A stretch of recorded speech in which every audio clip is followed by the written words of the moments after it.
Here's a home inspection tip about habitable rooms. Well, what is a room in a house? What is a habitable room?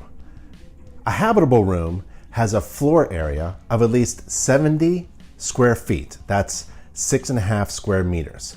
That's like a bedroom, like this room, 7 by 10.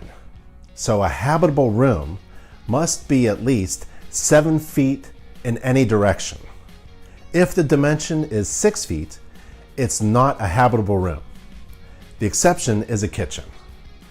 A habitable space, a hallway, parts of a basement containing these areas must have a ceiling height of at least 7 feet.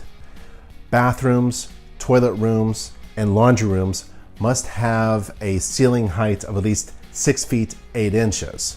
That's the exception there. There are some exceptions, such as a room with a sloped ceiling.